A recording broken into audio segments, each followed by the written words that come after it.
A young mechanic stands in a scrapyard, hands trembling as she holds a tattered diary that could rewrite the history of the Great War. Just 30 days earlier, she had reluctantly accepted a rusted WWI truck from her late grandfather's collection. Desperate for income after losing her job at the local garage. Before we jump back in, tell us where you're tuning in from. And if this story touches you, make sure you're subscribed, because tomorrow I've saved something extra special for you.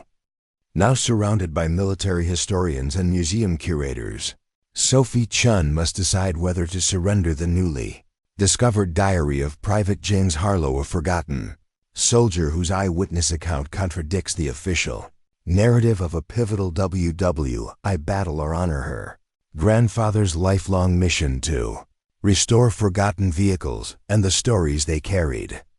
Sophie pulled her red bandana tighter around her forehead as the summer heat bore down on her workshop. At 24, the deep grease stains on her hands told the story of battles fought not in war, but in stubborn engines and rusted metal that had become her life's passion. The thin work gloves did little to protect her hands from the jagged edges of the 1917 FWD Model B truck that dominated her small garage space. The harsh afternoon light filtered through the workshop's dusty windows, illuminating metal particles that danced in the air like memories refusing to settle. This truck, this rusted heap of history, was her grandfather's final gift. A vehicle he had discovered decades ago and kept in storage, waiting for the day someone would restore it to its former glory. "This is hopeless," Sophie muttered as she surveyed the damage. The truck had been abandoned in a field for nearly 60 years before her grandfather found it. Now, 7 decades later, it looked less like a restoration project and more like a tetanus risk. But she had promised him on his deathbed that she would finish what he couldn't, bring this piece of history back to life. Her phone buzzed with a text from her roommate, Ellie. "Any luck with the death trap?" The message read, accompanied by a laughing emoji. Sophie smiled despite her exhaustion. "Still trying to determine if it's a truck or just a very organized pile of rust," she replied, wiping sweat from her brow with the back of her forearm, leaving a streak of grease across her face. Her connection to vintage vehicles began in this very workshop, watching her grandfather Michael Chen resurrect machines that the world had discarded. He had immigrated to America as a young man, bringing little except his mechanical aptitude and a deep respect for history. "Machines tell stories," he would say, his accent thickening with emotion. "We just need to listen carefully enough." When Sophie lost her job at Wilson's Auto 3 months ago, a casualty of automation and cost-cutting, the future had seemed bleak. Her specialized knowledge of vintage engines was impressive, but hardly in demand in today's market of computerized vehicles. The severance package had covered rent for 2 months, but savings were dwindling fast. The inheritance of her grandfather's workshop and his collection of vintage vehicles had been both a blessing and a burden. The blessing, a place to work in potential restoration projects that could be sold to collectors. The burden, property taxes, utility bills, and the overwhelming task of sorting through decades of accumulated parts, tools, and projects in various stages of completion. Preparing and narrating this story took us a lot of time, so if you are enjoying it, subscribe to our channel. It means a lot to us. Now back to the story. Sophie had been working on the truck for 3 weeks, mainly removing rust and cataloging what would need to be fabricated from scratch. Most of the engine components were either missing or beyond salvation. The body was riddled with bullet holes, real ones, not the decorative kind that some collectors added for authenticity. This truck had seen combat. It had been there on the front lines of the Great War, carrying supplies, ammunition, or possibly wounded soldiers. That history was what kept Sophie going despite the seemingly insurmountable challenge. She wasn't just restoring a vehicle. She was preserving a witness to history. "Time to see what's inside you," Sophie murmured as she prepared to remove the driver's seat, the last unexplored component of the cab. Unlike modern vehicles, These old military trucks had storage compartments everywhere, some official, others created by resourceful soldiers looking to stash personal items or contraband. The seat was bolted down with fasteners that had fused with rust over the decades. Sophie applied penetrating oil and waited, tapping the wrench against her palm impatiently. Her grandfather had always emphasized patience in restoration. "You can't rush time's undoing," he would say. "The machine will tell you when it's ready." After 30 minutes, she tried again, applying steady pressure to the socket wrench. With a grinding protest, the first bolt turned. 20 minutes later, all 4 had been removed, allowing Sophie to lift the seat from its mount for the first time in decades. "Hello, what have we here?" she whispered, spotting something wedged into the frame beneath. It wasn't unusual to find objects hidden in vehicles, coins, cigarette packs, even love letters, but this was different. A metal box, roughly the size of a cigar case, had been deliberately secured to the underside of the seat with leather straps that had long since rotted. The box itself was made of brass that had developed a rich patina. It appeared to be a standard-issue personal effects container that officers would have carried during the war. Sophie carefully worked it free, surprised by its weight. Whatever was inside had been preserved from the elements by the seat above and the relative dryness of the cab interior. The clasp was stuck but not locked. Using a small flathead screwdriver, Sophie gently pried it open, holding her breath as the lid finally lifted. Inside, wrapped in a piece of oilcloth that had done a remarkable job of preservation, was a leather-bound book. A diary from the looks of it, its pages yellowed but intact. Sophie carefully lifted it out, setting the box aside. The cover bore no name, just the embossed image of an eagle. With careful fingers, she opened to the first page, where neat handwriting declared, "The personal account of Private James Harlow, 27th Division, American Expeditionary Forces, 1918. Her heart raced as she realized what she was holding. A first-hand account of the Great War, preserved by chance and time in the very vehicle that had carried its author. Sophie had studied enough history to know that such personal accounts were invaluable, offering perspectives that official records often sanitized or omitted entirely. The workshop suddenly felt too warm, too close. She needed better light, a proper place to examine this treasure without risking damage. Carefully rewrapping the diary in its protective cloth, Sophie locked up the workshop and headed to her small apartment above, where she could properly assess her discovery. At her kitchen table, with clean hands and proper lighting, Sophie began to read.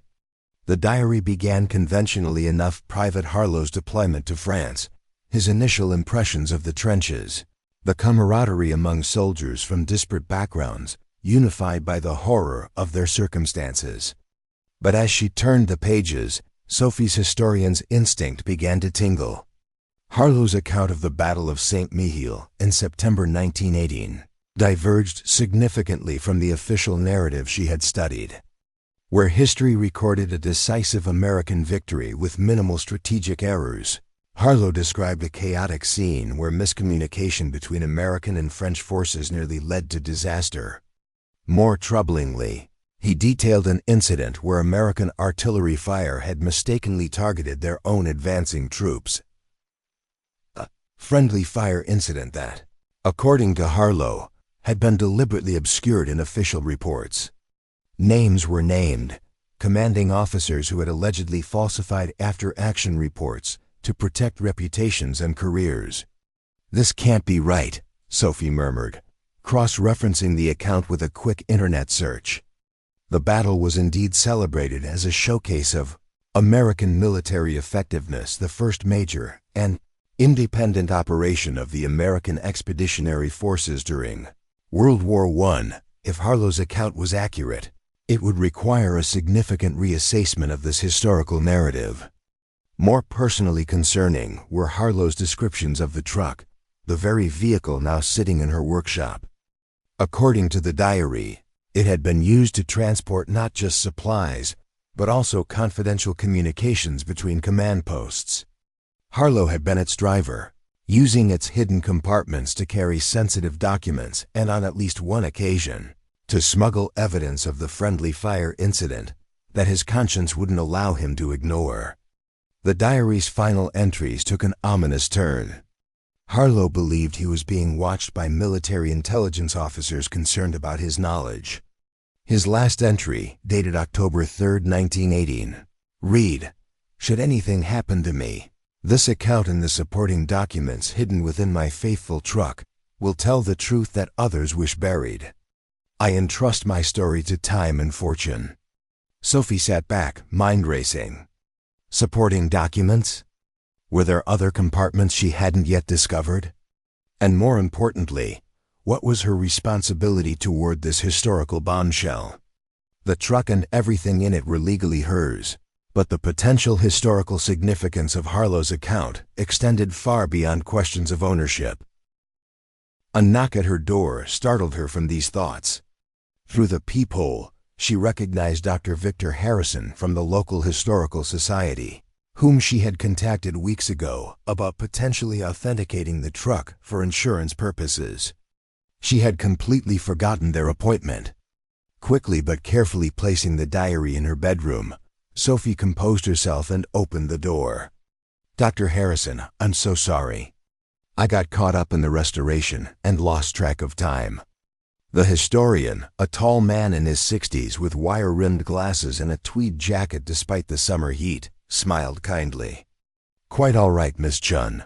The passion of restoration waits for no schedule. I've brought Mr. Reeves from the Transportation Museum as I mentioned I might." The younger man beside him extended his hand. "Daniel Reeves, curator of military vehicles. Dr. Harrison mentioned you've got a Model B that might have seen action in the Great War." Sophie led them down to her workshop, suddenly conscious of how this visit had taken on new significance following her discovery. These weren't just authentication experts now, they were potential confidants or complications in what had suddenly become a much more complex situation. The two men circled the truck with evident excitement, pointing out features and exchanging observations that confirmed Sophie's initial assessment. This vehicle was authentic and had indeed seen frontline service. These bullet holes, Reeves indicated the pattern across the driver's side panel, are consistent with German MG-08 machine gun fire, likely during the Meuse-Argonne campaign. And these markings, he pointed to faded stenciling on the hood, suggest it was assigned to the 27th Division. Sophie's breath caught. The 27th Division, exactly as Harlow had written. This wasn't coincidence. The truck and diary belonged together, their histories intertwined across the century that separated their creation from her discovery. "Have you found any identifying information?" Dr. Harrison asked, peering into the cab. "Service numbers, named personnel, anything of that nature?" Sophie hesitated. This was the moment to mention the diary, to bring these experts into her confidence and perhaps begin the process of historical verification that Harlow's account deserved. But something held her back, a nagging sense that she needed to understand more before potentially unleashing a historical controversy. "Nothing definitive yet," she heard herself saying. "I've only just removed the seat mounting to access the cab floor for restoration." Dr. Harrison nodded, seemingly unsuspicious. "Well, keep an eye out." Personal effects were commonly stashed in these vehicles: photographs, letters, identification tags. Anything you find could significantly enhance the historical value. As they continued their examination, Sophie found herself half listening, her mind still upstairs with Harlow's diary and its explosive claims. If authentic, it wouldn't just enhance historical value, it would potentially rewrite a celebrated chapter of American military history and raise uncomfortable questions about institutional cover-ups that had persisted for over 100 years. "This is a remarkable find, Miss Chen," Reeves said finally. "Even in its current condition, there would be significant interest from collectors and museums. Once restored, particularly if you maintain historical authenticity rather than cosmetic perfection, its value would increase substantially." The conversation turned to estimates of that value, figures that made Sophie's immediate financial concerns seem potentially solvable. Yet the historian's words about significant interest took on a double meaning in light of her discovery. How many parties might have significant interest in Harlow's account? Some to preserve it, others perhaps to ensure it remained buried in history? After the experts left with promises to send proper authentication documentation, Sophie returned to her apartment and the waiting diary. The question of what to do next loomed large. Her grandfather had always emphasized the responsibility that came with preserving history. "We don't own the past," he would say. "We're merely its custodians for future generations." That night, she photographed every page of the diary, creating a digital backup before carefully examining the truck again by flashlight, searching for the supporting documents Harlow had mentioned. Nothing was immediately apparent, but these old military vehicles were designed with concealment in mind. There could be compartments within compartments, hidden caches that would only reveal themselves to someone who knew exactly where to look. As she ran her hands along the undercarriage, Sophie's fingers caught on something that didn't match the surrounding metal, a small, almost imperceptible seam beneath the rear cargo area. Working by touch more than sight, she traced what appeared to be a concealed panel, approximately 1 foot square. It took nearly an hour of careful probing before she found the release mechanism, a small lever disguised as a frame reinforcement. The panel swung down on surprisingly well-preserved hinges, revealing a cavity that had remained sealed against the elements for decades. Inside was a metal document case, military issue, similar to those used for transporting field orders during the war. Sophie's hands trembled as she removed it, the weight suggesting contents more substantial than a few sheets of paper. Back in her apartment, she placed the case beside the diary on her kitchen table, taking a moment to comprehend the magnitude of what she had uncovered. Whatever was inside could potentially corroborate or refute Harlow's account evidence that had waited a century to be discovered. The case opened more easily than expected, revealing a collection of documents that had been carefully organized and preserved. On top was a handwritten note in the same neat script as the diary. "To whoever finds these records, I entrust to you the truth that others would suppress. Do with it what your conscience dictates, but know that men died needlessly and honors were bestowed undeservedly because of the events documented herein." Below this dramatic introduction were military field reports, original documents, not copies bearing official stamps and signatures. Several appeared to be original drafts of after-action reports from the Battle of St. Mihiel, showing edits and revisions that substantively altered the narrative of events. Most damning was a casualty list clearly indicating "friendly fire" as the cause of death for 27 American soldiers, alongside a revised version where these same casualties were attributed to enemy action. Photographs were included as well, grim images of the aftermath, including artillery shell fragments with visible American markings recovered from positions where American troops had advanced. These were accompanied by a map showing artillery targeting, coordinates that overlapped with the documented positions of American infantry units on the day in question.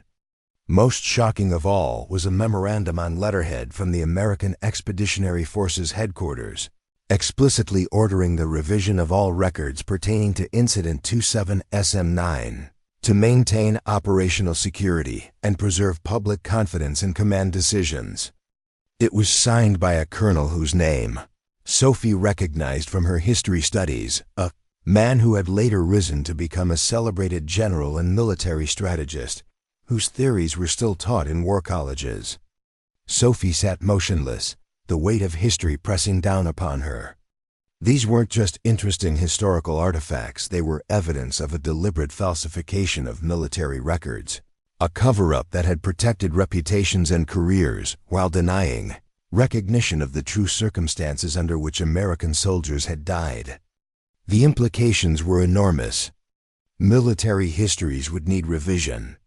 Descendants of the affected soldiers had been denied the truth about their ancestors' sacrifice. Reputations considered untarnished would be reassessed in light of these documents. As dawn broke, Sophie made her decision. This wasn't just about historical accuracy, it was about justice for those 27 soldiers and honesty about the fog of war that had claimed them. The truth wouldn't diminish America's eventual victory or the courage of its fighting men. It would simply acknowledge the human errors and institutional self-protection that had obscured part of that story. She would need help experts who could authenticate the documents, historians who could provide context, perhaps even descendants of Private Harlow who might have additional information about his post-war life. Most immediately, she needed secure storage for these irreplaceable materials and legal advice about her rights and responsibilities as their discoverer. With careful deliberation, Sophie composed an email to Dr. Harrison, revealing what she had found and requesting a confidential meeting. Whatever came next would undoubtedly transform her life, just as surely as it would transform our understanding of a pivotal moment in military history. The rusted truck in her workshop was no longer merely a restoration project, it was the vessel that had carried truth through time. Waiting for someone to finally hear the story it had been waiting a century to tell. As morning light filled her apartment, Sophie gently closed the document case, her mind filled with questions about the man who had hidden these records and entrusted them to future discovery. What had happened to Private James Harlow after that final diary entry? Had he survived the war, carrying the burden of unspoken truth? Or had his fears of being watched proven justified? The restoration project had just become something far more profound, not just recovering the physical form of a historic vehicle, but recovering the suppressed truth it had carried through the decades. Somewhere between the rusted metal and faded documents lay a story of courage that transcended battlefield. Heroics, the courage to stand for truth when institutional forces aligned against it. Sophie ran her fingers over the diary's leather cover, feeling a profound connection to the young soldier who had driven this same truck a century ago, who had touched this same book, who had faced moral questions that now fell to her to resolve. "I hear you," she whispered to the ghost of Private Harlow. "Your story will finally be told." Dr. Harrison arrived at Sophie's workshop the next morning, his academic composure noticeably rattled by the contents of her email. The historian moved with the cautious reverence of someone entering hallowed ground, his eyes darting between the truck and Sophie as if reassessing them both. "You have the materials secured?" he asked without preamble. Sophie nodded. "In a fireproof safe upstairs. I made digital copies of everything first." "Smart," he acknowledged, removing his jacket despite the morning chill. "I hope you understand the significance of what you've described. If authentic, and I must emphasize that authentication is essential, these documents could substantially revise our understanding of American military operations during the Great War." "I understand," Sophie replied, leading him upstairs to her apartment. "That's why I contacted you instead of posting everything online. This needs proper handling." Her apartment, small but meticulously organized, reflected her professional approach to mechanics. Every tool had its place. Every space served a purpose. Dr. Harrison seated himself at her kitchen table while Sophie retrieved the materials from her bedroom safe. "Before I show you these," Sophie said, hesitating, "I need to know something. Whose side are you on in this?" The historian blinked, taken aback. "Side? I'm on the side of historical accuracy, Ms. Chen, always have been. Even when it contradicts established narratives? Even when it tarnishes reputations?" Harrison removed his glasses, polishing them thoughtfully. "History isn't a monument to be preserved unchanged, Ms. Chen. It's a conversation with the past that evolves as new evidence emerges. Those who view history as something to protect rather than to understand, they're not historians. They're custodians of mythology." His words resonated with Sophie's own perspective, echoing her grandfather's philosophy about restoration. Michael Shun had always insisted that true restoration wasn't about making something look Perfect. It was about honoring its authentic story, including the scars and modifications that revealed its journey through time. Satisfied with Harrison's answer, Sophie placed the diary and document case before him. For the next 3 hours, the historian examined every page, every photograph, every field report with meticulous attention, occasionally murmuring to himself or asking Sophie to clarify the exact location where something had been found. "The provenance is remarkable," he said finally, removing reading glasses that had left indentations on the bridge of his nose. "Found in the very vehicle mentioned in the diary, with physical evidence that supports the written account. The documents themselves show all the markers of period authenticity: paper composition, typewriter characteristics, ink formulation. And the official stamps and signatures appear consistent with verified examples." "So you believe they're genuine?" "Belief isn't the standard," Harrison replied. "But based on preliminary examination, I see no obvious indicators of forgery or fabrication. Proper authentication would require specialized forensic analysis: paper dating, ink chemical composition, comparative handwriting analysis with verified samples of Private Harlow's writing, if any exist." "And if they are authentic?" "What then?" Harrison leaned back, exhaling slowly. "That's where things become complicated. These documents directly contradict official military records that have stood unchallenged for over a century. They implicate highly regarded military figures in what amounts to a deliberate falsification of battlefield reports." "A cover-up," Sophie said bluntly. "Yes," Harrison agreed, "though context matters. Military operations, particularly during wartime, often involve information control for various reasons: maintaining morale, protecting intelligence sources, preventing enemy exploitation of mistakes. The ethical question becomes whether those justifications outweigh the historical obligation to accuracy, particularly when the lives of servicemen are involved." "Those 27 soldiers," Sophie said softly. "Their families never knew the truth." "Precisely. And that's where this transcends academic interest. These men died by friendly fire, a tragic but not uncommon occurrence in warfare. The decision to obscure that fact denied their families complete understanding of their sacrifice." They sat in silence for a moment, the weight of century-old decisions pressing into the present. Outside, traffic passed oblivious to the historical reckoning occurring in Sophie's small apartment. "What should we do next?" Sophie finally asked. Harrison chose his words carefully. "If you're committed to pursuing this, and I sense you are, we need to proceed methodically. First, formal authentication through reputable, discreet experts. Second, research on Private Harlow himself: military records, census data, anything that might tell us what happened to him after the war. Third, constructing a comprehensive contextual framework for these documents, how they relate to established histories, what other corroborating evidence might exist in archives. And then, publication? Eventually, yes, but thoughtfully, with proper academic rigor. Not as sensationalism, but as a considered reassessment based on newly discovered primary sources." Sophie nodded, her decision crystallizing. "I want to do this right. For Private Harlow. For those 27 soldiers. And for my grandfather. He believed these old machines carried stories that deserved to be preserved." "Your grandfather was a wise man," Harrison said, carefully returning the documents to their case. "And you've honored his legacy by recognizing the significance of what you found. Many would have seen only the monetary value, either of the truck or of selling these documents to private collectors. The monetary aspect hadn't escaped Sophie's consideration. Her financial situation remained precarious, and the historical artifacts she'd discovered could potentially command significant sums from private collectors.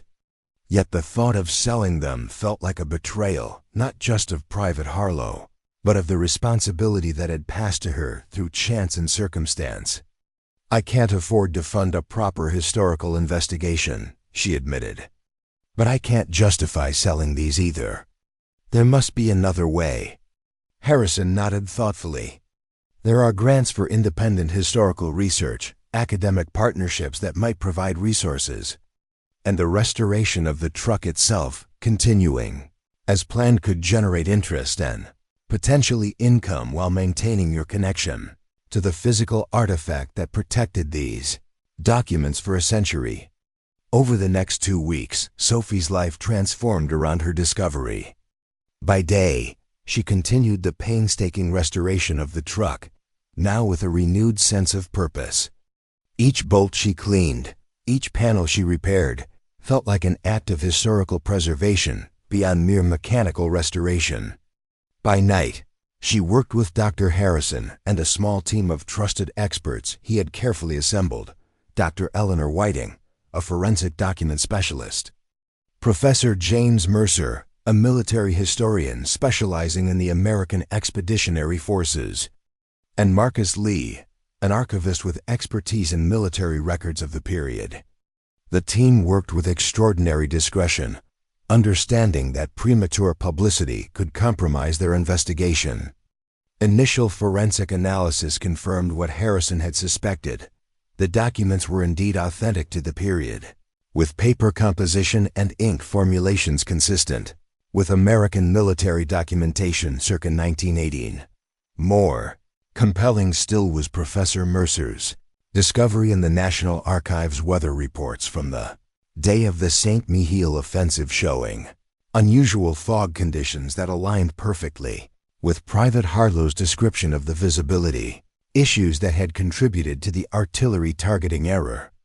"It's the corroboration that makes this so powerful," Mercer explained during one of their evening sessions in Harrison's university office. Harlow's account includes details that would have been nearly impossible to fabricate without first-hand knowledge. Weather conditions documented elsewhere, specific unit positions that match separate field reports, names of officers who were indeed present, but whose involvement wasn't widely published. Sophie, who had taken to studying military history in her spare time to better understand the context of her discovery, asked the question that had been troubling her: why would they cover it up? Friendly fire incidents happen in warfare. Why not simply acknowledge it as a tragic mistake? Marcus Lee, the archivist, looked up from the copies of Harlow's documents he'd been examining. "Timing and politics," he said. September 1918, the American forces were still proving themselves to their Allied counterparts. The St. Mihiel offensive was meant to demonstrate American military competence after years of European combat experience. A significant friendly fire incident undermined that narrative. "And then there's the personal element," added Dr. Whiting, tapping the memorandum ordering the revision of records. Colonel Wardell, who signed this order, was clearly protecting his own career prospects. He went on to become General Wardell, whose military theory shaped American doctrine for decades afterward. "So 27 men died by American shells," Sophie said quietly, "and then had their deaths misattributed to protect careers and save institutional face." Harrison nodded solemnly. "History is written by the survivors and often edited by those with the most to lose from complete disclosure." The restoration of the truck proceeded alongside their historical investigation. Sophie's workshop became a hub of dual-purpose mechanical restoration and historical revelation intertwined. The bullet holes that riddled the driver's side panel were no longer anonymous damage but tangible connections to the narrative described in Harlow's diary. Financial pressures eased somewhat when Professor Mercer arranged a modest research stipend for Sophie through his university department, recognizing her role as both the discoverer of the materials and a contributor to their historical contextualization. The sum wasn't life-changing, but it bought her time to continue both the restoration and the investigation.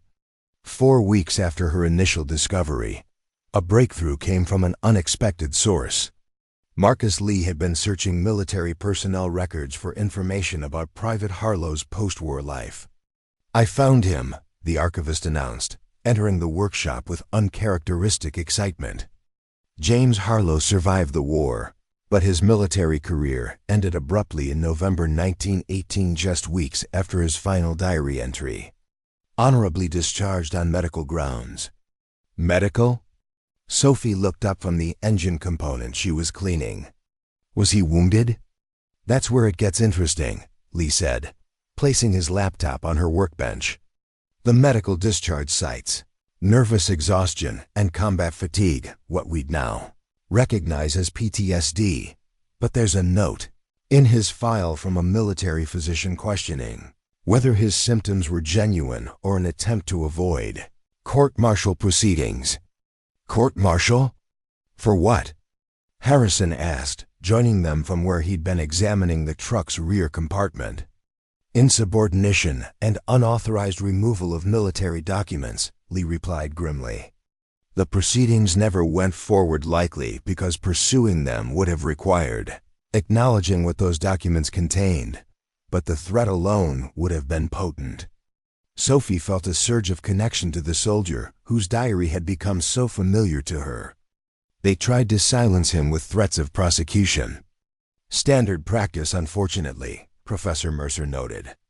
Military whistleblowers throughout history have faced similar tactics, the institution protecting itself by discrediting or threatening those who challenge its narrative. Did he have a family? Descendants we could speak with? Sophie asked, suddenly eager to connect with someone who might have heard Harlow's story directly. Lee nodded. Married in 1920 to Eleanor Williams. They had 2 children, a son, Robert, born in 1921, and a daughter, Grace, born in 1924. I've traced the daughter's line to a granddaughter living in Portland, Catherine Novak. She'd be Harlow's great-granddaughter. The discovery of a living descendant added new dimension to their research. After careful discussion, Harrison reached out to Catherine Novak, explaining their discovery in measured terms that emphasized historical significance without sensationalism. To their surprise, Ms. Novak responded immediately, informing them that she possessed a collection of her great-grandfather's personal effects, including letters and photographs from his post-war life. More remarkably, she revealed that family lore included mentions of Grandpa Jim's war secret, something he had occasionally referenced, particularly when newspaper articles about the St. Mihiel offensive appeared on anniversaries of the battle. He would get so upset, Ms. Novak wrote, pointing at the newspaper and saying, "That's not how it happened. Those poor boys." My grandmother, his daughter, said he would sometimes wake from nightmares calling out names that weren't familiar to the family. We always assumed they were friends he'd lost in combat. 2 days later, Catherine Novak arrived at Sophie's workshop, a dignified woman in her 60s, carrying a leather satchel containing her family's historical artifacts. The meeting was emotional for everyone involved, the convergence of parallel historical paths that had finally intersected after a century of separation. "I can't believe you found his truck," Ms. Novak said, running her hand reverently along the partially restored fender. "And his diary, we knew he kept one during the war, but he told my grandmother it had been lost to history. That was his phrase." "Not lost," Sophie said softly. "Just waiting to be found." The materials Miss Novak had brought proved invaluable. Among them were several photographs of Private Harlow with his truck, confirmation that the vehicle Sophie was restoring had indeed been his. More significantly, there were post-war letters Harlow had written to a fellow soldier named Thomas Brennan, in which he made veiled references to the truth about SM and his fear that they're still watching, still protecting reputations built on revised history. Most poignant was a letter Harlow had written to his daughter Grace on her 18th birthday in 1942, as the Second World War raged. In it, he offered fatherly advice about courage and integrity, including a passage that resonated deeply with their investigation. "There are 2 kinds of courage in this world, my darling girl. The first is the courage to face external dangers, bullets and shells, and all manner of physical threats. Many men demonstrate this kind of bravery, and it is rightly honored. But rarer and perhaps more difficult is the courage to stand for truth when powerful institutions align against it, the courage to speak up when silence would be easier, to remember what others wish forgotten. This second kind of courage rarely earns medals, but it is no less essential to a just world. Catherine Novak wept quietly as Dr. Harrison read these words aloud, her family's private wisdom suddenly illuminated within its historical context. "He carried this burden his whole life," she said, "always hinting at something unresolved from the war, but never fully explaining. Now I understand why." The convergence of Harlow's personal effects with the documents he had hidden created a complete historical narrative, not just of the friendly fire incident and subsequent cover-up, but of one soldier's lifelong struggle to reconcile his duty to institutional loyalty with his commitment to truth. As their research progressed, the team faced the inevitable question of how and when to make their findings public. The historical significance was undeniable, but they recognized the potential controversy. They were, after all, challenging an established historical narrative about a celebrated American military achievement and implicitly criticizing the institutional culture that had preserved that narrative for a century. "We need institutional backing," Harrison advised during a strategy session 6 weeks into their investigation. "Publication through a respected historical journal, with full academic rigor and proper peer review." "And the truck?" Sophie asked, looking at the vehicle that was now approximately 60% restored. "It's as much a historical artifact as the documents themselves." "That's where timing becomes crucial," Professor Mercer suggested. "The physical restoration completed, documented, and ready for public viewing simultaneously with the publication of our findings.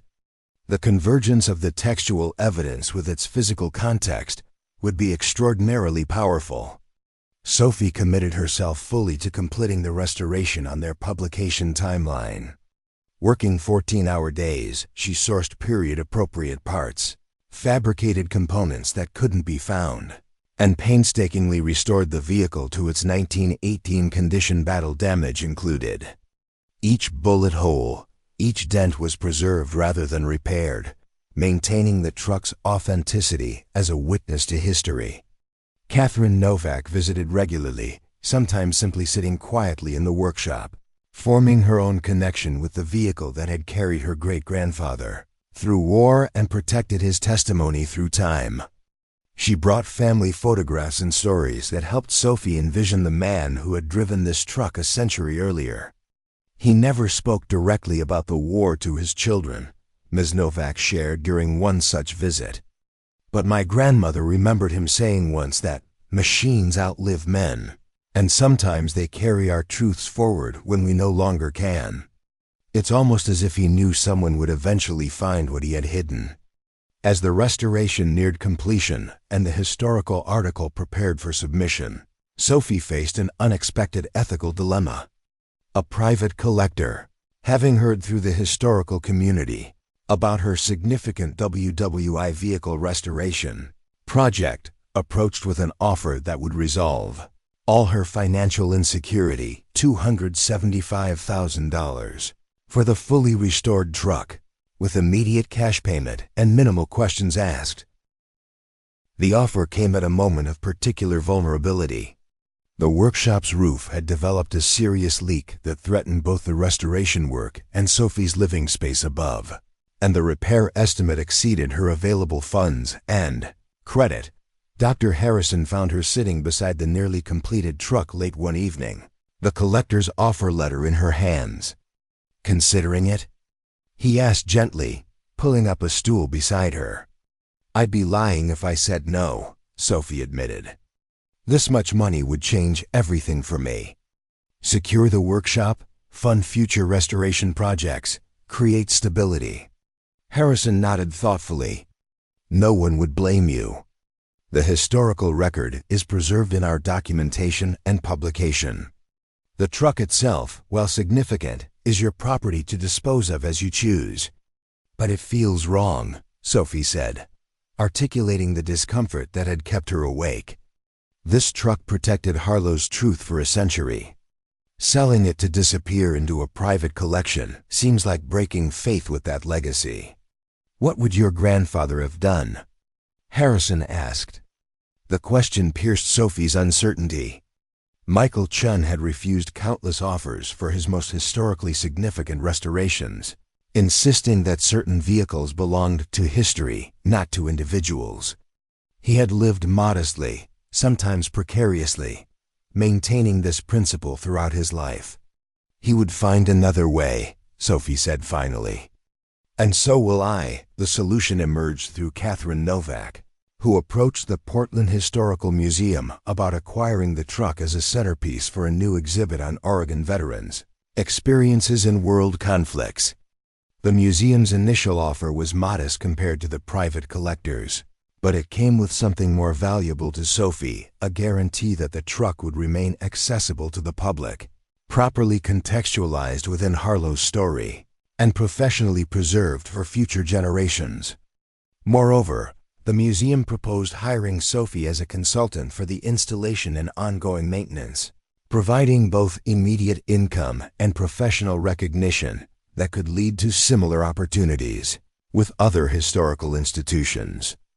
As their publication date approached, Sophie completed the final details of the restoration, not to make the truck perfect, but to make it authentically imperfect, bearing all the marks of its journey through war and time.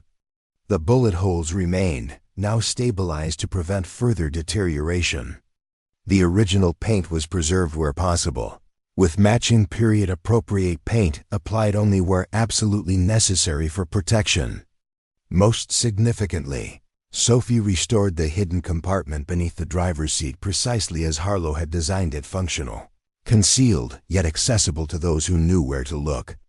Inside, she placed a waterproof container holding reproductions of Harlow's diary and documents, ensuring that future custodians of the vehicle would discover the story it had carried, even if separated from the historical record she and her team had created. 8 months after Sophie's initial discovery, the Journal of American Military History published revised narratives, the St. Mihiel Offensive reconsidered through newly discovered primary sources. The article, authored by Harrison, Mercer, Whiting, Lee, and Chun, presented their findings with academic rigor and careful contextual analysis. Simultaneously, the Portland Historical Museum unveiled its new exhibit, Private Harlow's Truck, a Vehicle of War and Witness. The centerpiece, Sophie's meticulously restored FWD Model B, drew visitors from across the country, many of them military veterans and their families who recognized the importance of honest historical reckoning, even a century removed. The publication of their findings created precisely the academic stir they had anticipated. Military historians worldwide engaged with their research, some supporting their conclusions while others mounted spirited defenses of the traditional narrative. The controversy played out in academic journals, history podcasts, and eventually mainstream media as the story captured public imagination, an American military mystery spanning a century, unveiled through the chance discovery of a young mechanic. Sophie found herself thrust into a spotlight she had never anticipated. The Portland Historical Museum's exhibition broke attendance records, drawing not just history enthusiasts but veterans, military families, and those fascinated by the human story behind the historical revelation. Television interviews, speaking invitations, and even a documentary film proposal arrived in quick succession.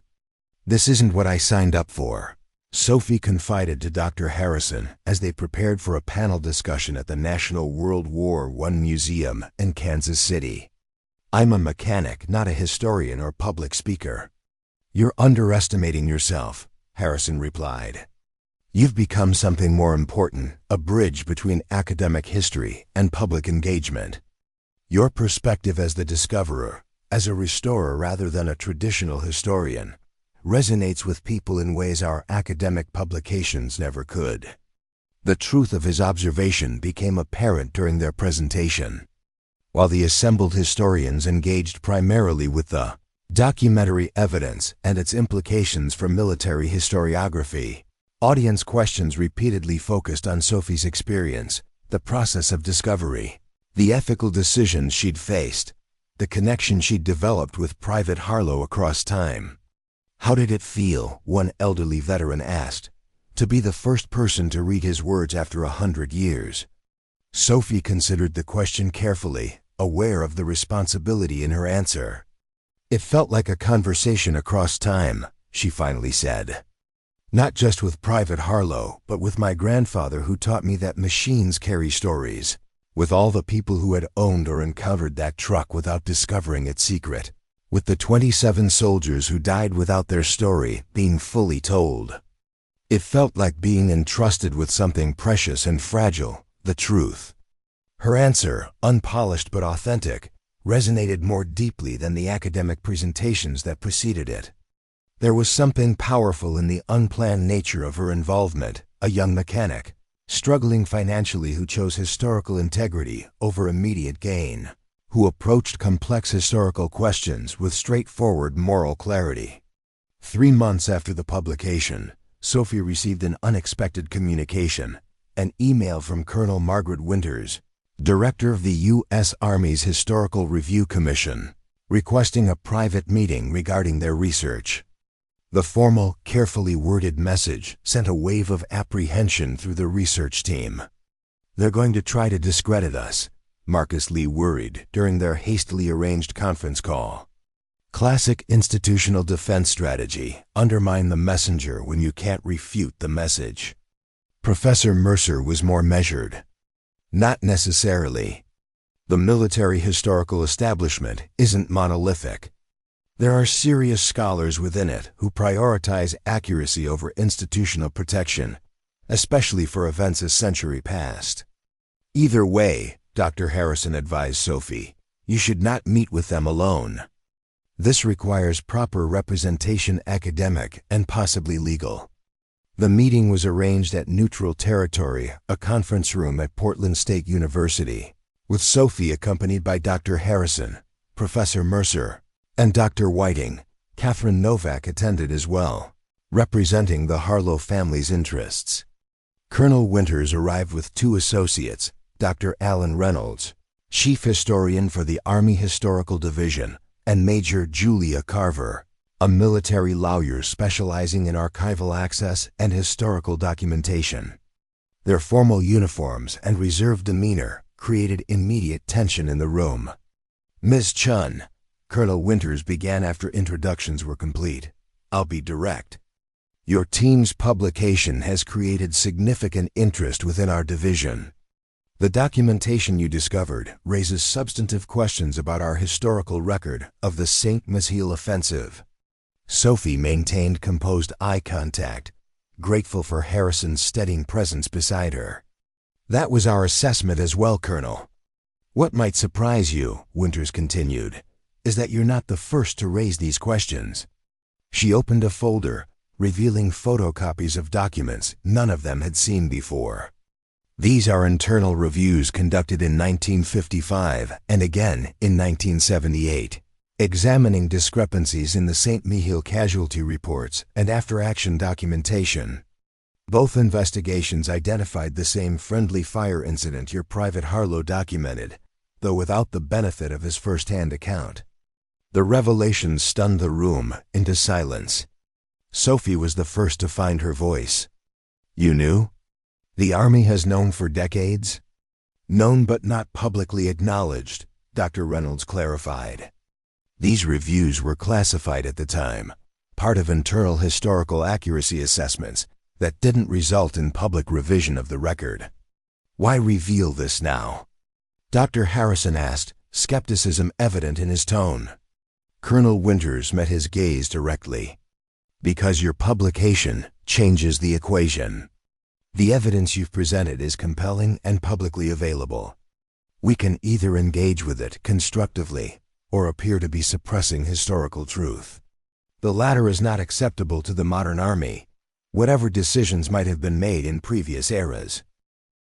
The meeting that followed was unprecedented, a collaborative examination of how historical narratives evolve, the tension between institutional reputation and historical accuracy, and the ethical obligations owed to those who served, even a century after their sacrifice. To everyone's surprise, Colonel Winters revealed that the commission had located military records for 16 of the 27 soldiers killed in the friendly fire incident, including next-of-kin information that, in some cases, could be traced to living descendants. "We propose a joint project," she explained, "combining your research with our archival resources to create a complete accounting of the incident and its aftermath. Most importantly, to finally acknowledge these deaths for what they were: tragic accidents of war rather than enemy action." "And General Wardell?" Professor Mercer asked, referring to the officer who had ordered the cover-up. "His reputation has been secured by a century of military historiography. Historical figures must be evaluated within their complete context," Dr. Reynolds replied carefully. "His tactical innovations remain significant, but this aspect of his career will require reassessment. That's how historical scholarship progresses, not by creating either heroes or villains, but by developing more complete understanding of complex individuals in their historical moment." The proposal represented everything Sophie and her team had hoped to achieve: official recognition of Harlow's account, acknowledgement of the friendly fire casualties, and integration of their discovery into the historical record. Yet the institutional involvement created new questions about narrative control and historical framing. "We need time to consider this," Sophie said, surprising herself with her assertiveness in this room of experts and officials. "While we appreciate the collaborative spirit, our primary obligation is to historical accuracy and to honoring Private Harlow's courage in preserving these records." Colonel Winters nodded with what appeared to be genuine respect. "Of course, but I hope you'll consider that our objectives need not be at odds. Private Harlow served his country in more ways than one, both on the battlefield and in his commitment to truth. The modern Army can acknowledge that without diminishment." As they left the meeting, Catherine Novak took Sophie's arm, her eyes bright with emotion. "My great-grandfather would be astonished by all this, his words reaching across a century to create this reckoning. But I think he would be proud, especially of you, Sophie." "Me? I just found what he left behind." "You did much more than that," Novak insisted. "You could have ignored it, sold it, kept it private. Instead, you honored his intention that someday someone would ensure these men were properly remembered." The collaboration with the Army Historical Commission developed over the following months, not without tension but with surprising productivity. Sophie found herself functioning as a bridge between academic historians, military professionals, and the public, her unique position as both discoverer and restorer, giving her a distinct perspective that complemented the academic and institutional viewpoints. The Portland exhibition expanded, now incorporating materials from military archives that provided broader context for Private Harlow's account. Most significantly, a memorial section was added, displaying the names and available photographs of the 27 soldiers killed by friendly fire, acknowledging for the first time in an official capacity the true circumstances of their deaths. Sophie continued restoring vintage vehicles, but with a new dimension to her work. Her reputation as the mechanic who rewrote history brought opportunities to consult on historical vehicle authenticity for museums and collectors. She developed a specialty in vehicles with military provenance, focusing on preserving not just their mechanical integrity, but the historical evidence they contained. The workshop her grandfather had left her transformed as well. With grants from historical preservation organizations and the modest but steady income from her consulting work, Sophie renovated the space into a combination restoration workshop and educational center where she taught both mechanical restoration techniques and the historical research methodology she had developed through her experience with Harlow's truck. 1 year after their initial publication, Sophie stood before an unusual gathering at Arlington National Cemetery. Through the collaborative efforts of her team, the Army Historical Commission, and descendants located through genealogical research, A special ceremony had been arranged to honor the 27 soldiers killed by friendly fire at St. Mihiel.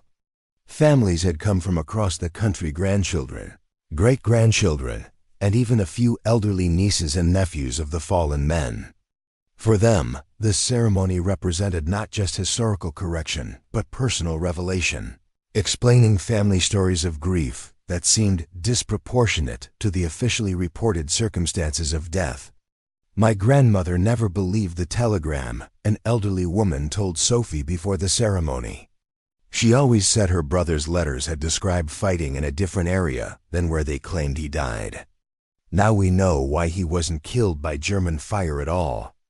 The ceremony was solemn but cathartic, with military honors rendered and individual acknowledgments of each soldier. Colonel Winters herself delivered remarks that balanced institutional accountability with respect for both the fallen and those who had served alongside them. Today we correct the record, but we do not diminish the sacrifice, she stated. These 27 men died in service to their country, in the chaos and confusion that is the reality of warfare. Their deaths remind us that historical truth, however difficult, honors the fallen more truly than comfortable narratives. At the Colonel's invitation, Sophie spoke as well, focusing not on the historical controversy but on Private Harlow's active moral courage in preserving evidence that others wished concealed. He couldn't change what happened to his comrades, she said, but he ensured that someday, someone would know the truth.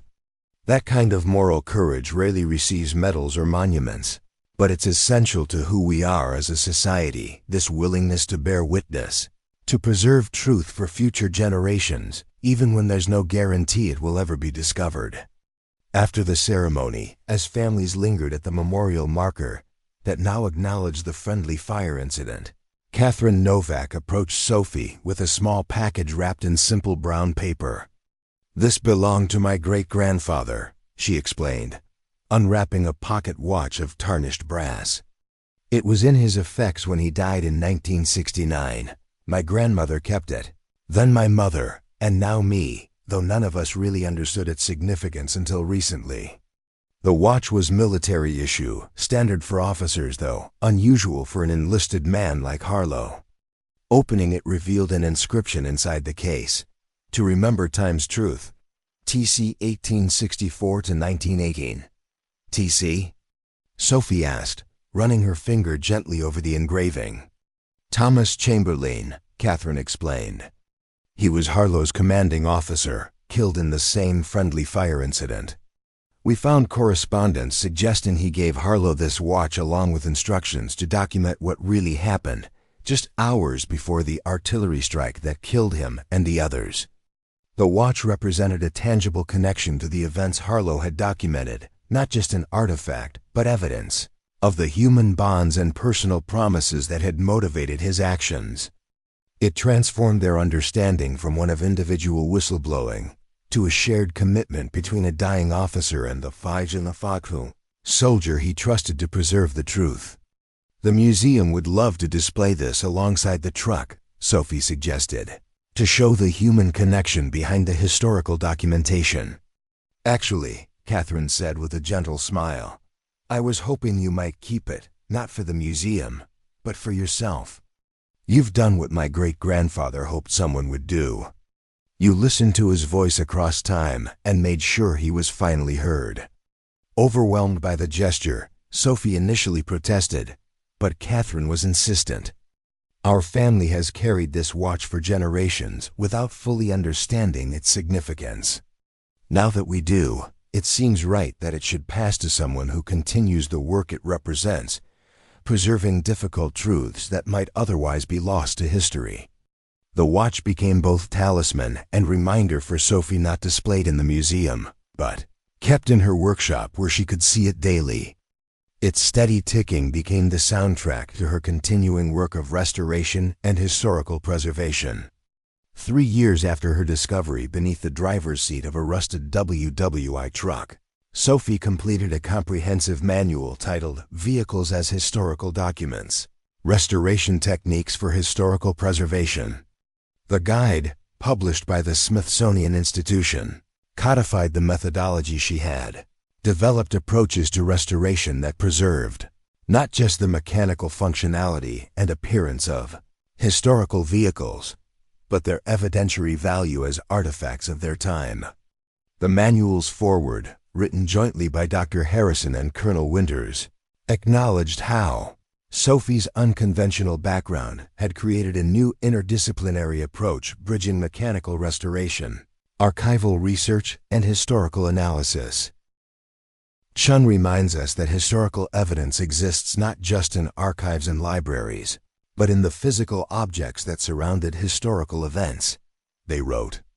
Her methodology demonstrates that with proper attention, these objects can speak across time, revealing truths that traditional documentation might have obscured or omitted entirely. On the 5th anniversary of the publication that had transformed her life, Sophie received an email that brought her journey full circle. A mechanic in Detroit had discovered documents hidden within a World War II Jeep. He was restoring papers that appeared to document supplies diverted from their intended use during the Pacific Campaign. Unsure what to do with his discovery, he had been referred to the mechanic who found that WWI diary. As Sophie prepared to travel to Detroit to assess this new historical find, she realized that her discovery of Harlow's diary had created ripples, extending far beyond the specific historical narrative it had corrected. It had established a precedent and methodology for understanding vehicles not just as machines, but as carriers of human stories, witnesses to history that might preserve evidence when official narratives fell short. In her workshop, she carefully wound Harlow's pocket watch before placing it in her travel case. Its inscription, "To remember time's truth," had become her professional philosophy, guiding her approach to each historical vehicle she encountered. Not just restoring their mechanical function, but preserving their capacity to reveal historical truths that might otherwise remain buried beneath layers of rust and official narrative.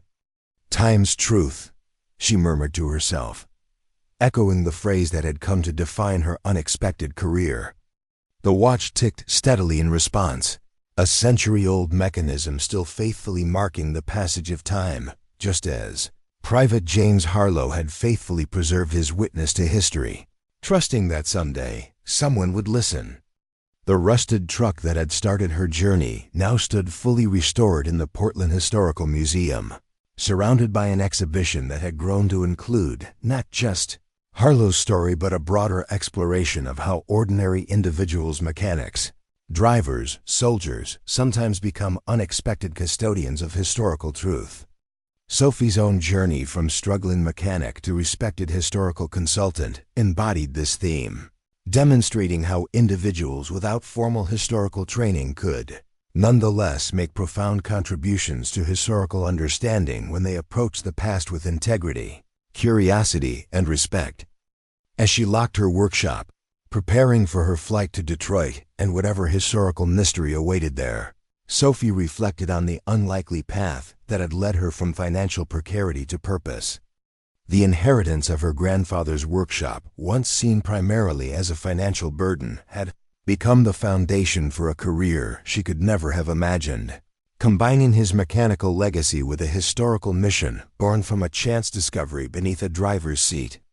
"You were right, Grandpa," she said to the empty workshop, where his presence still seemed to linger among the tools they had both used. "These old machines do tell stories. We just need to listen carefully enough." From the wall, her grandfather's favorite saying now framed beside her own mechanical certifications and historical consultation credentials offered a fitting response. Restoration isn't about making something new again. It's about preserving its journey through time, scars and all. The Detroit discovery proved more complex than Sophie had anticipated. What initially appeared to be a straightforward case of supply diversion during World War II revealed itself as something far more. Significant evidence of an organized network of military drivers who had secretly transported Jewish refugees along with military supplies, creating an unofficial rescue operation beneath the official logistics of war. The mechanic who contacted her, Ray Dominguez, had uncovered not just documents, but a false compartment beneath the Jeep's floorboards where identity papers, photographs, and a codebook had been concealed for over 70 years. The compartment design was sophisticated, suggesting military engineering knowledge repurposed for humanitarian ends. "This isn't just historical curiosity," Sophie explained to Ray as they examined the materials in his garage workshop. "This is potentially a previously undocumented rescue operation during the Holocaust. These drivers risked court-martial to transport refugees alongside military supplies."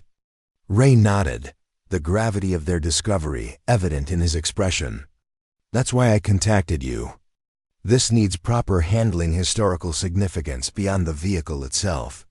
Sophie recognized the parallels to her own journey with Harlow's truck, but also the crucial differences. Where Harlow's documentation had revealed a suppressed truth about friendly fire, these materials illuminated an act of collective courage deliberately kept secret for operational security. Different motivations for secrecy, but similar historical significance. "We need to assemble the right team," Sophie advised. "Military historians, Holocaust scholars, authentication experts. And we need to determine if any of these drivers or refugees might still be alive or their descendants." Drawing on the network she had developed since her first discovery, Sophie helped Ray connect with appropriate academic and institutional partners. The project quickly expanded beyond what either of them could have managed alone, becoming a collaborative investigation into what they tentatively called Operation Backroad, an apparently unofficial but organized effort by military transport personnel to assist refugee movement through war-torn Europe. 6 months into the investigation, Sophie received a call from Dr. Harrison, whose voice carried an unusual tension. "Sophie, we've found something you need to see. It's about your grandfather." Sophie froze, the implications immediately clear. He was connected to this? Not directly to Operation Backroad, the timing doesn't work. But we've been cross-referencing military transport personnel from both world wars, looking for patterns of behavior or methodology. Your grandfather, Michael Chen, served as a mechanic in the Army's transportation corps during the Korean War. "I knew he served, but he rarely spoke about it," Sophie said, her mouth suddenly dry. "Records show he received a disciplinary notice for unauthorized modifications to military vehicles in 1952. Nothing serious enough for court-martial, but enough to prevent promotion. The specifications described are remarkably similar to the compartment design in both Harlow's truck and this World War II Jeep." The revelation struck Sophie with the force of physical impact. Her grandfather, the quiet, methodical man who had taught her to restore engines and respect the stories machines carried, had been part of this legacy. Not just as a mechanic, but as someone who had potentially continued a tradition of using military vehicles for purposes beyond their official designation. Within weeks, Sophie found herself immersed in her grandfather's military records, discovering dimensions to his service that he had never shared. The unauthorized modifications appeared repeatedly in his file alterations to transport vehicles that created hidden spaces, reinforced compartments, customized access panels. Military superiors had variously characterized these modifications as unauthorized, unnecessary, or outside standard specifications, yet they were implemented with such precision that they suggested purpose rather than mechanical whimsy. Most intriguing was a commendation letter, seemingly at odds with the disciplinary notices, from a Lieutenant Colonel Richards praising Specialist Chen's exceptional resourcefulness in adapting standard vehicles to meet unconventional operational requirements. The carefully worded document avoided specifics but suggested that at least some of Michael Chen's modifications had served purposes his direct commanders either approved of or deliberately overlooked. The Korean War context offered potential explanations: refugee movement, transportation of civilians from combat zones, creation of secure compartments for sensitive communications equipment. Without her grandfather's personal testimony, Sophie could only speculate about his specific motivations, But the pattern was clear. Michael Chen had been part of a lineage of military mechanics and drivers who had adapted their vehicles to serve purposes beyond their official functions. It's like discovering a secret history that runs parallel to the official record, Sophie explained to Catherine Novak during one of their regular calls. These weren't isolated incidents, but a kind of tradition passed between military transport personnel across different conflicts, using the vehicles themselves to serve purposes that couldn't be officially acknowledged. That's what makes this so extraordinary, Catherine replied. Not just the individual acts of conscience, but the continuity between them, how this knowledge and these techniques passed from one generation to the next, without ever appearing in training manuals or official records. The Detroit Jeep project expanded Sophie's professional focus from individual vehicle discoveries to what she began calling mechanical cryptography, the study of how vehicles had been modified throughout military history to conceal, transport, or preserve information and people that official channels couldn't or wouldn't accommodate. Universities began inviting her to lecture on this emerging field, and museums sought her expertise in examining their military vehicle collections for previously overlooked modifications. The Smithsonian Institution provided funding for a comprehensive study of vehicular concealment and adaptation in 20th century military conflicts, with Sophie as the principal investigator, despite her lack of traditional academic credentials.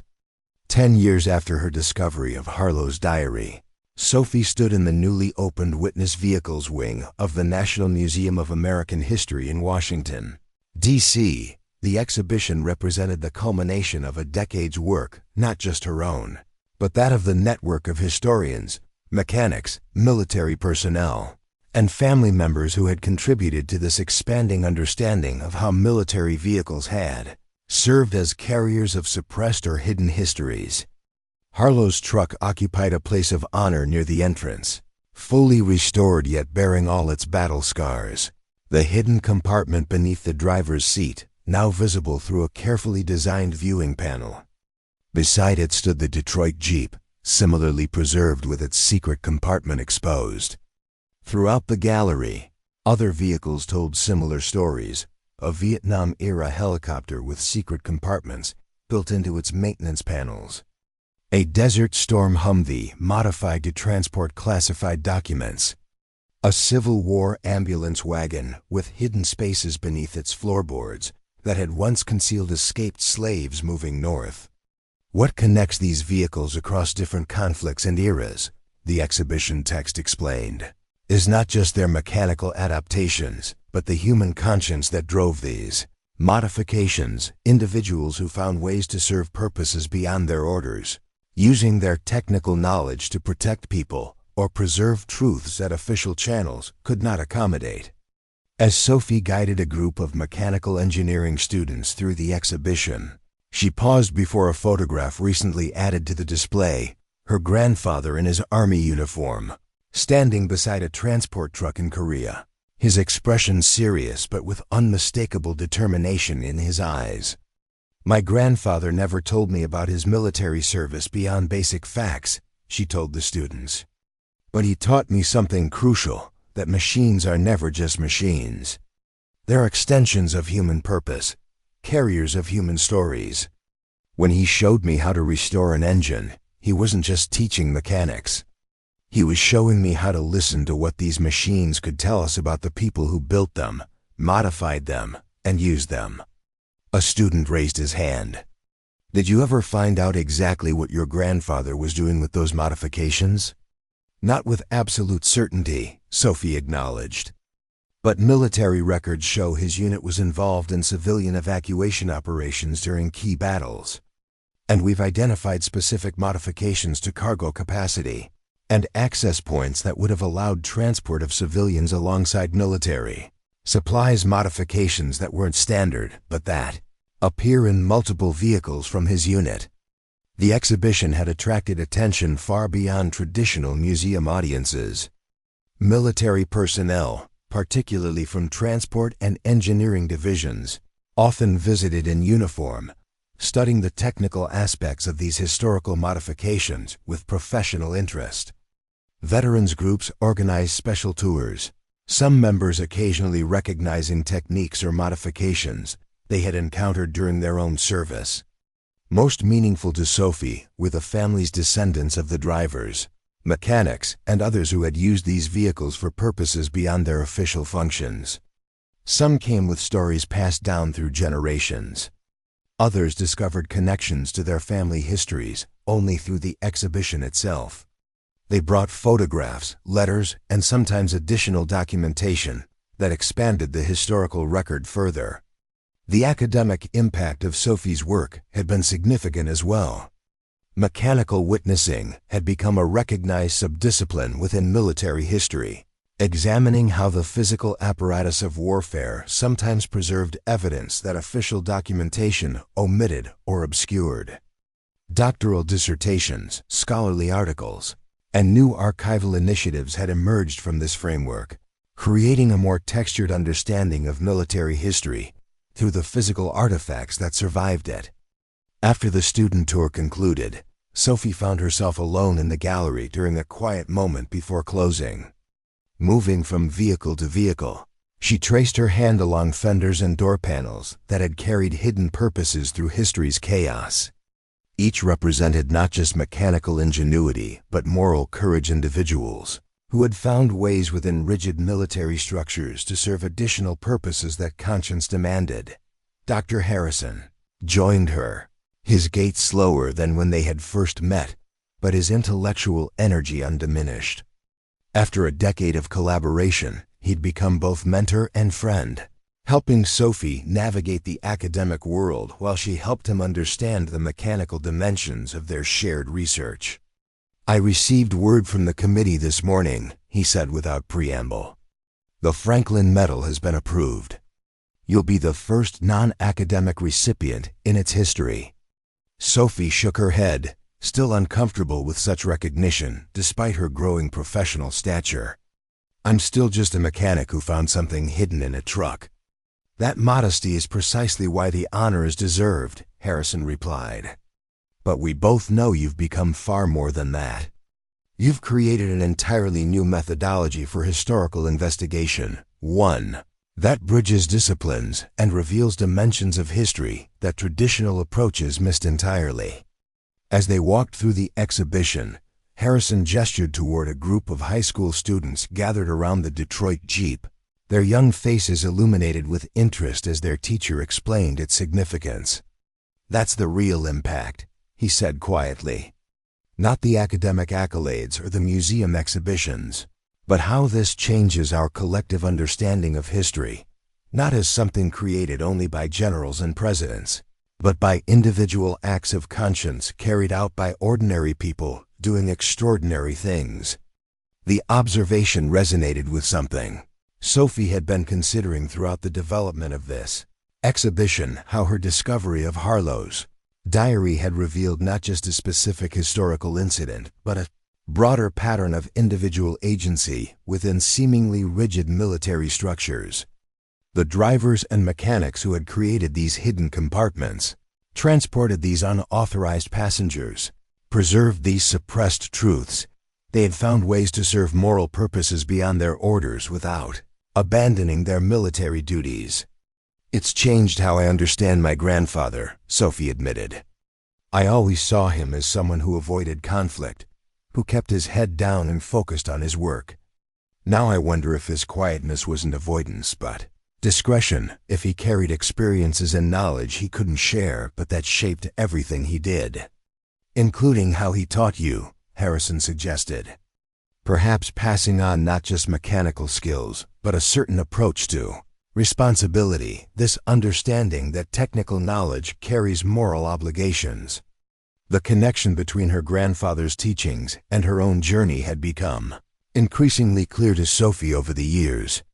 His insistence that restoration wasn't about cosmetic perfection, but about preserving a machine's authentic journey.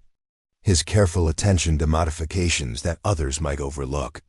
His respect for the stories that vehicles carried, all had prepared her, whether intentionally or not, to recognize the significance of what she found beneath that driver's seat.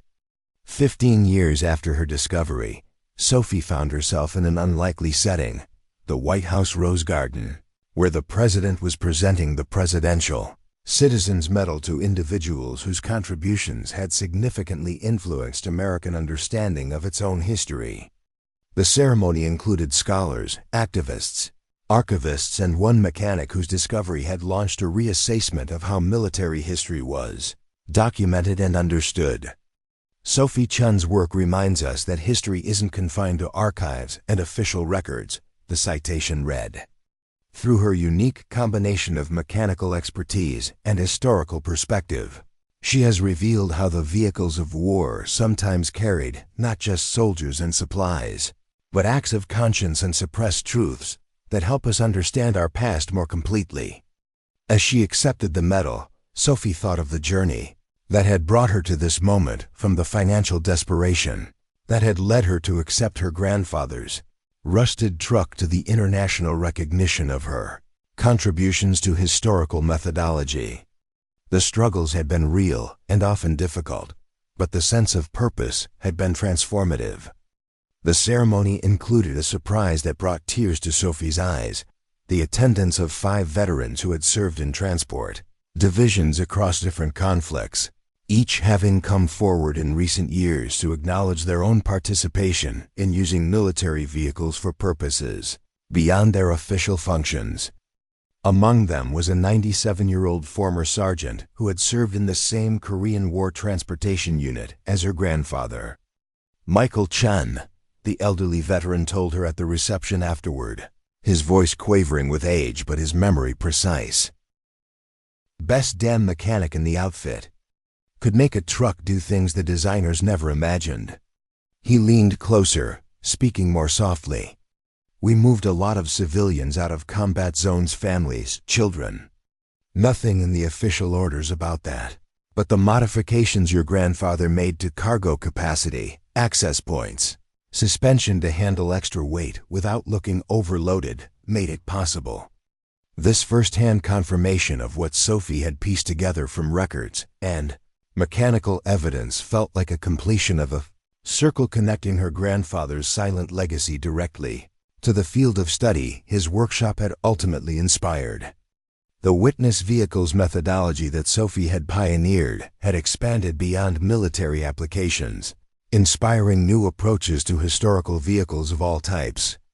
Archaeologists examining ancient chariots, scholars studying underground railroad transportation, even forensic investigators analyzing vehicles from civil rights era crimes all had adopted aspects of her approach to reading the mechanical modifications and adaptations that revealed human purposes beyond the obvious.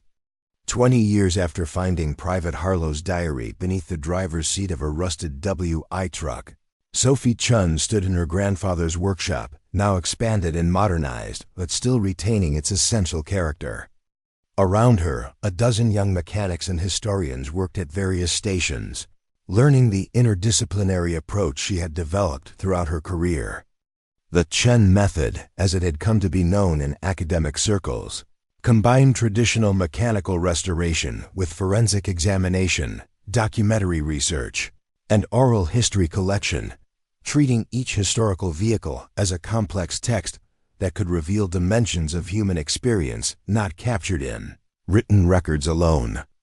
The workshop served as both a restoration facility for historically significant vehicles and a training center where mechanics learned historical methodology and historians learned mechanical analysis, breaking down the disciplinary boundaries that had previously separated these approaches to understanding the past. Sophie moved among her students, offering guidance on a World War II motorcycle with suspicious modifications to its fuel tank, a 1960s ambulance with compartments inconsistent with its medical purpose, a Depression-era delivery truck with hidden spaces that suggested rum running during Prohibition. Each vehicle carried not just its own history, but the potential to illuminate broader patterns of human adaptation, resistance, and conscience expressed through mechanical ingenuity. The hidden compartments, modified cargo spaces, reinforced suspension systems, and adapted engine components all represented moments when individuals had repurposed standard machinery to serve needs beyond their official functions, creating a physical record of human agency that survived long after the individuals themselves had passed. In a quiet corner of the workshop, away from the activity, Sophie maintained a small museum displaying the tools her grandfather had used, the wrenches, hammers, and screwdrivers that had passed from his hands to hers, and now to a new generation of mechanical historians. Beside them sat Private Harlow's pocket watch, still keeping accurate time after more than a century. Its inscription, "To remember time's truth," serving as an unofficial motto for the entire enterprise. The watch had become something of a tradition. Each new class of students took turns winding it daily, a tangible connection to the lineage of responsibility they were entering. Just as military drivers and mechanics had passed specialized knowledge and techniques through generations, outside official channels, Sophie had created a formal pathway for this approach to mechanical witnessing to continue beyond her own career. That evening, after the students had departed, Sophie sat alone in the workshop, Harlow's watch in her palm, reflecting on the journey a single discovery had launched.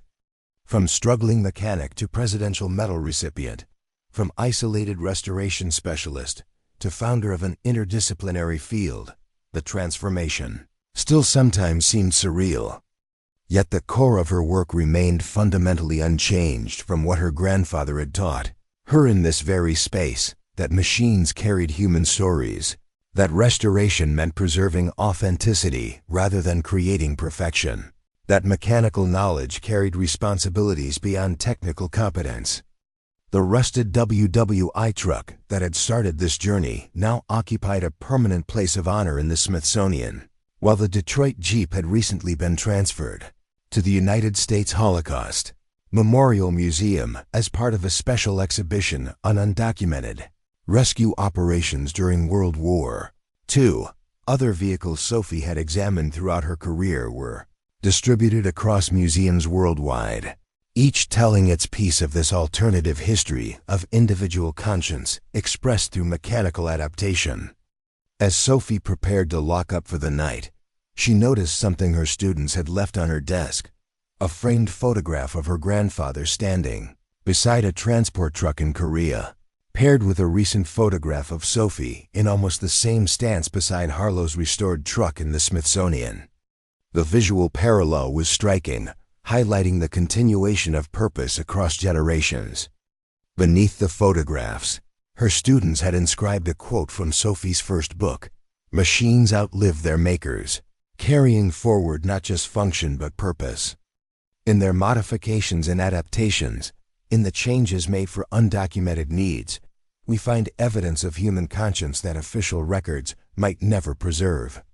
The simple gift captured the essence of what had begun with a desperate young mechanic discovering a hidden diary and evolved into a methodology for understanding how ordinary individuals throughout history had found ways, within the constraints of their circumstances, to serve purposes beyond their orders, using mechanical knowledge to preserve truths, protect people, and sometimes change the course of history through actions that left their trace in metal long after documents had been lost or suppressed.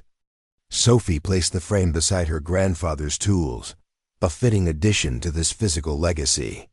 Whatever Michael Chun's specific actions had been during his military service, his influence continued through the approach to mechanical responsibility he had instilled in his granddaughter, an approach that had ultimately revealed not just isolated historical incidents but a continuous tradition of mechanical witnessing that spanned conflicts, generations, and continents. As she took one final look around the workshop before departing, Sophie reflected that the true restoration she had accomplished wasn't of vehicles, but of the human stories they carried, stories that might otherwise have remained hidden beneath seat cushions and floorboards, inside fuel tanks and cargo compartments, waiting for someone with the right combination of mechanical knowledge and historical perspective to recognize their significance. The legacy of Private James Harlow, of the Detroit Jeep drivers, of her grandfather, and countless others whose mechanical adaptations had served undocumented purposes, all had been integrated into our understanding of how history unfolds, not just through official actions, but through individual choices made within the machinery of larger systems. Each modification, each hidden compartment, each adaptation represented a moment when human conscience had found expression through technical knowledge, creating physical evidence that survived long after the individuals themselves were gone. Up next, you've got two more standout stories right on your screen. If this one hit the mark, you won't want to pass these up. Just click and check them out. And don't forget to subscribe and turn on the notification bell so you don't miss any upload from us.